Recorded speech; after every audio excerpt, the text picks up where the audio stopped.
Every time a new war breaks out between Israel and Gaza, the same images circulate: rubble, grieving mothers, Israeli soldiers at checkpoints. And a simple narrative forms around it, a story of two sides, one strong and one weak, one oppressor and one oppressed. That narrative isn't wrong, exactly, but it's incomplete, because there's a version of this story that rarely makes it into the headlines, the protest signs, or the hashtags. It's the story of what happened to the Palestinian cause inside the Arab world itself. Not at the hands of Israel, but at the hands of the very governments who claimed for 7 decades to be fighting for it. This isn't a story about who's right or wrong in the conflict itself. It's a story about power, self-interest, and the uncomfortable gap between what Arab leaders said about Palestine in public and what they actually did about it in private. To understand that gap, you have to go back to the very beginning, to a war that was supposed to save Palestine, and instead became the first of many times the Palestinian cause was used by others for purposes that had very little to do with the Palestinians themselves. In May of 1948, the State of Israel declared independence on the basis of a United Nations partition plan that had already been rejected by every Arab government and by Palestinian leadership itself. Within days, 5 Arab armies, Egypt, Jordan, Syria, Iraq, and Lebanon, invaded, framing the war as a unified defense of the Palestinian people. It wasn't unified. Behind the shared rhetoric, each government was pursuing its own agenda. Jordan's King Abdullah I had reportedly been in secret contact with Zionist leaders and had his own designs on annexing the West Bank for the Hashemite kingdom. Egypt wanted influence over Gaza. Syria and Iraq had their own regional rivalries with each other, and with Jordan, that shaped how hard and they were willing to fight. There was no joint command structure worth the name, no shared strategy, and critically, no agreed plan for what a liberated Palestine would actually look like as a state. Israel not only survived the invasion, it expanded well beyond the borders the UN had originally proposed. For the Palestinians, the result was catastrophic. More than 700,000 people fled or were expelled from their homes in what is remembered in Arabic as the Nakba, the catastrophe. And here's the detail that gets lost in the retelling. When the war ended, none of the victorious Arab governments moved to create a Palestinian state in the territory they now controlled. Egypt simply administered the Gaza Strip as occupied territory. Jordan went further and formally annexed the West Bank and East Jerusalem, extending citizenship to Palestinians there, but folding their land directly into the Jordanian kingdom rather than supporting Palestinian sovereignty. The pattern that would repeat for the next 70 years was set in that very first year.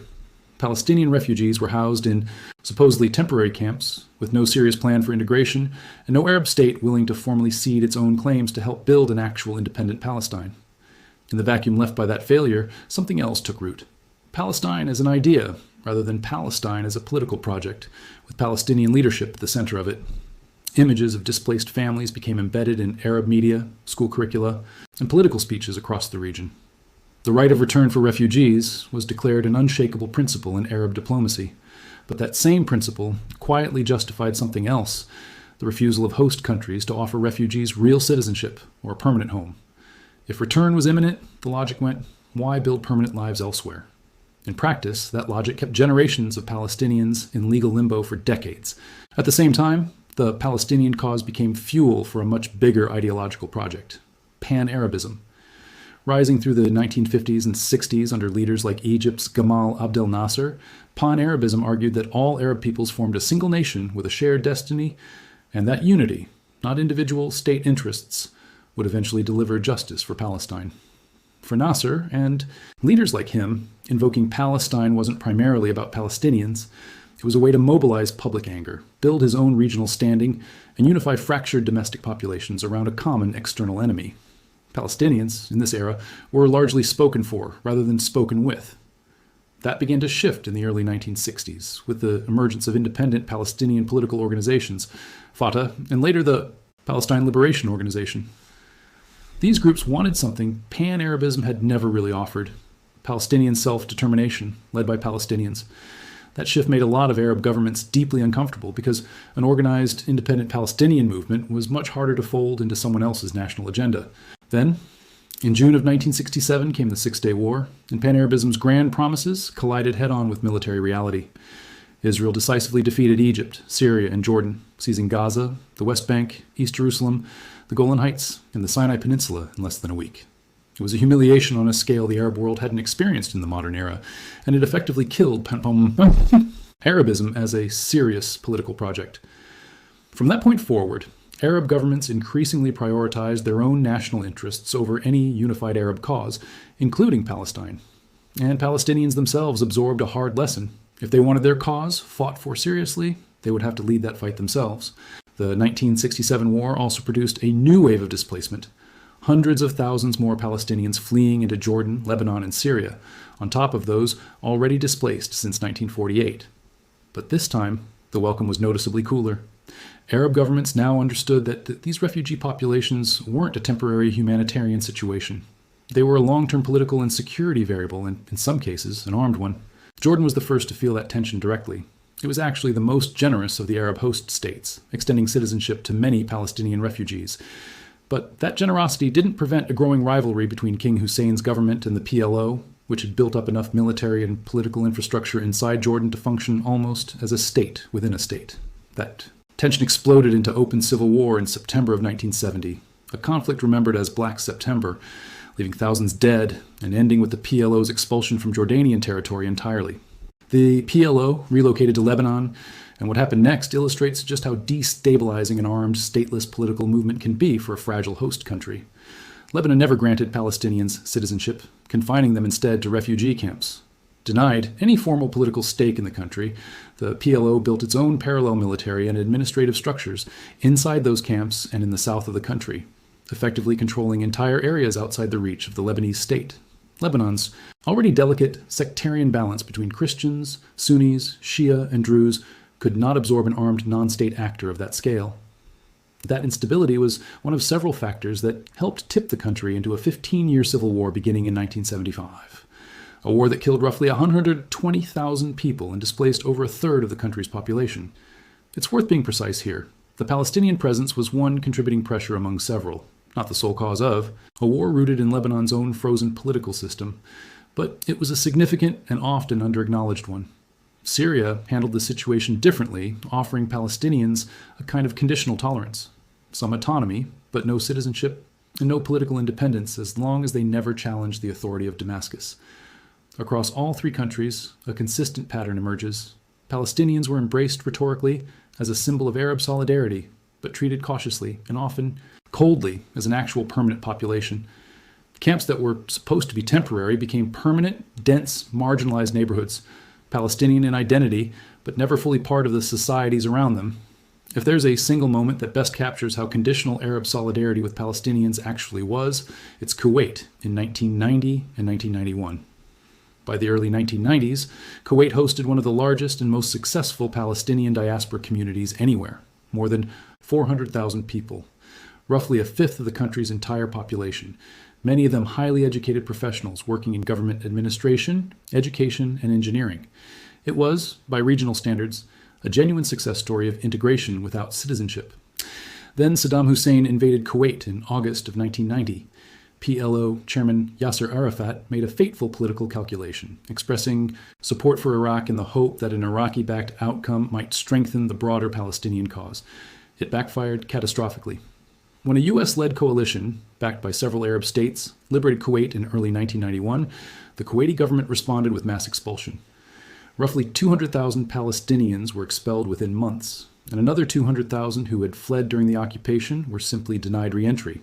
A community of over 400,000 was reduced to around 20,000 almost overnight. The Kuwait episode did something the earlier conflicts hadn't quite managed.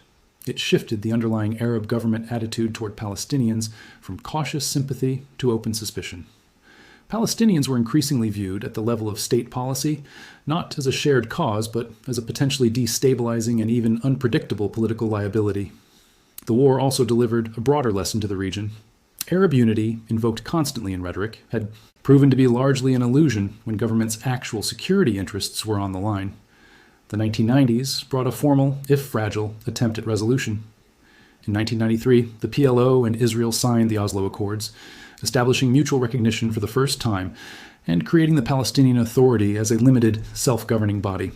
It was a landmark moment, but it also created a new fracture in the Arab world. The PLO had negotiated directly with Israel without a unified Arab mandate behind it, acting as an independent actor rather than as part of a collective Arab position. To some regimes, that read as an unwelcome provocation. To others, it was a convenient opportunity. If Palestinians were now negotiating for themselves, then the political burden and the blame if things went wrong could be placed on them alone rather than shared across the region. From that point forward, direct Arab governmental involvement in the Palestinian cause steadily gave way to a policy of rhetorical support paired with practical non-intervention.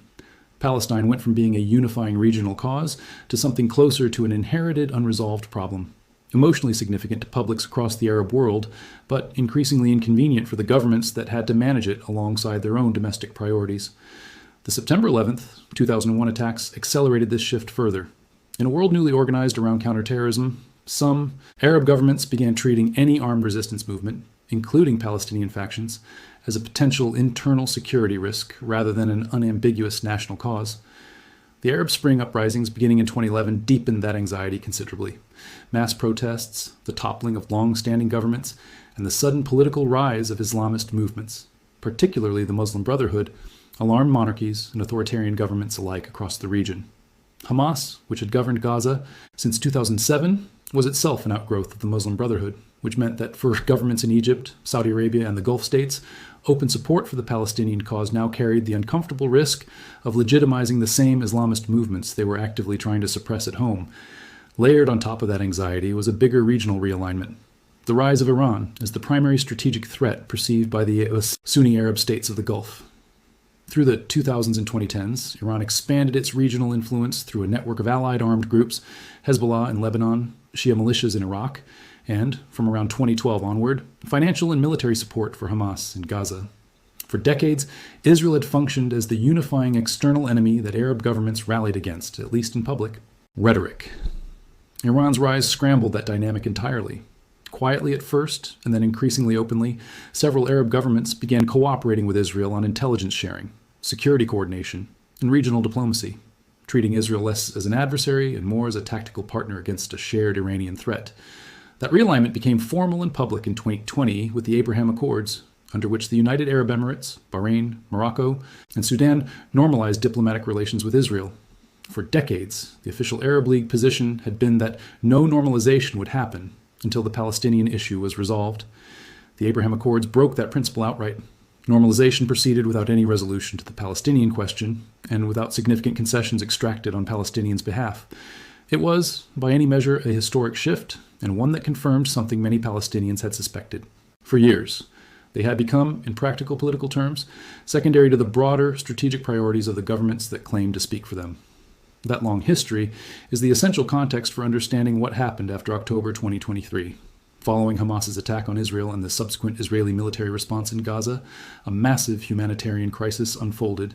Within weeks, more than 80% of Gaza's roughly 2 million residents had been displaced from their homes, crowding into shelters, schools, and hospitals that were themselves running out of water, electricity, food, and medical supplies. And in the middle of that crisis, not a single neighboring Arab country opened its borders to receive refugees. Not Egypt, which shares Gaza's only non-Israeli border.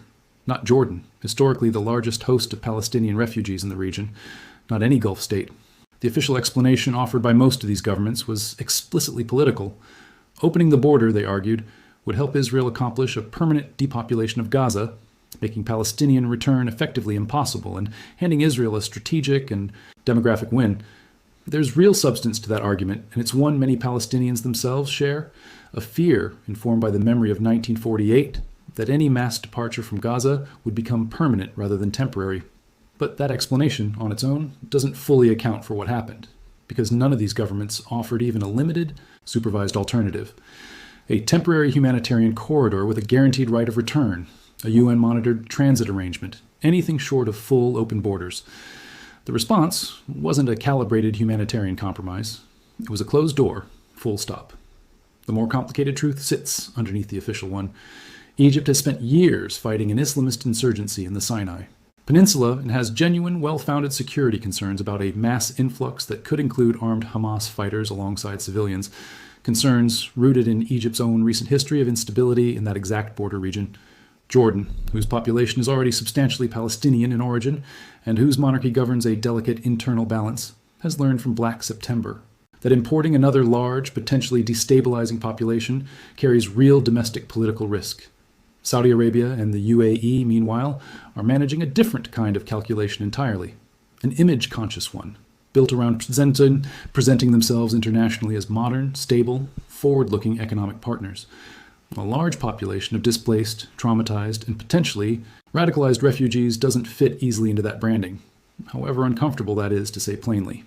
So Arab governments condemned Israel's conduct publicly and forcefully, while simultaneously reinforcing walls, deploying troops, and keeping their borders sealed. Whatever the specific justification in each case, the common thread running underneath. All of it is the same one that has run through this entire history since 1948. Sympathy for the Palestinian cause, as an idea is rarely translated into governments accepting the practical costs, risks, and political complications of Palestinians as an actual population within their own borders. It's important, though, to draw a clear distinction here because collapsing Arab governments and Arab people into a single category flattens a real and important difference.